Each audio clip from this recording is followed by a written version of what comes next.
untuk Nazmi Faiz Mansur. Tak sampai, masih lagi dalam kedudukan ruang yang begitu baik. Sesuatu yang boleh saya katakan zone marking yang dilakukan oleh KDN terlepas dengan begitu mudah. Ya, apabila bantuan datang daripada kawasan pertahanan, Pak Jun naik untuk memberikan hantaran di kawasan sebelah kiri. Yang lebih penting, kedudukan Bersen betul-betul di angle scoring area di kawasan tengah.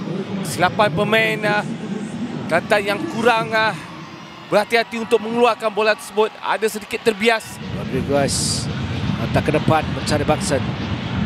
Lepas. Perlu menyegerakan untuk keluar dari kawasan bahaya. Ini perlu disegerakan. Bagaimana percubaan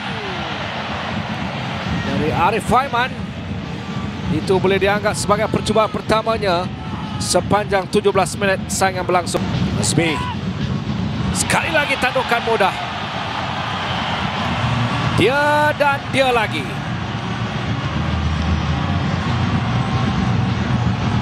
Dalam tempoh 11 minit berselang, Baksen da Silva menambah derita Fikri Ceksoh dan Kelantan Darul-Naim FC. Untuk gol kedua JDT, gol ke-5 dicipta oleh datang lagi. Apakah dia lagi?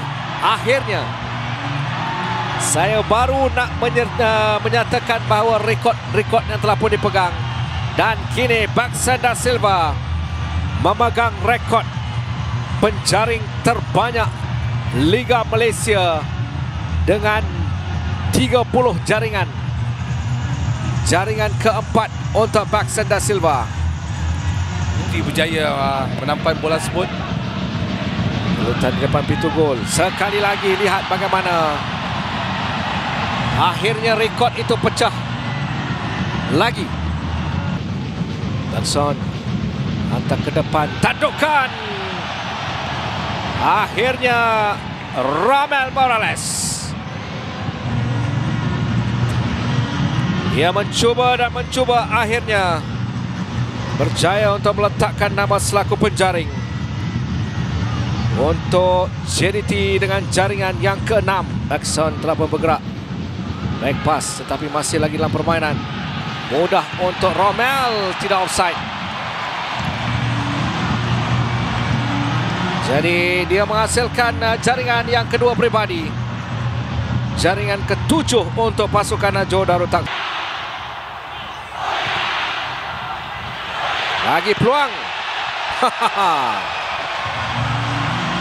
Bayangkan Syarul Saad, pemain pertahanan di posisi yang begitu baik.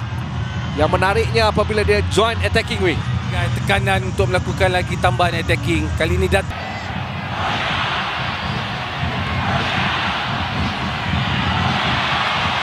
untuk tangkapan Christian Aban Ahmad. Ya, dan akhirnya setelah tempoh 64 minit barulah jabatan pertama daripada Fazrul Amir. Lepas Fazrul Daniel. Dia bergerak secara solo dari Fazrul Daniel. Percubaan terus. Sumare untuk Syafiq Rahim.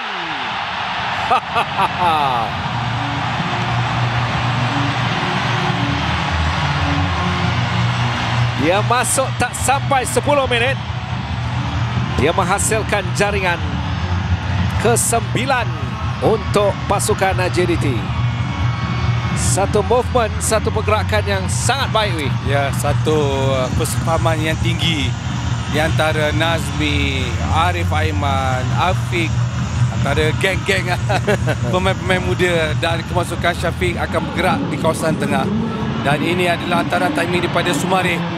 Syafiq Rahim lepas sedikit hantaran tersebut, namun recovery yang baik dari Afiq Fazail. Batan dari Arif Aiman. Masih lagi dalam kawalan pemain-pemain JDT. Dari Nazmi Faiz Mansur. Dan untuk Ahmadu Sumare.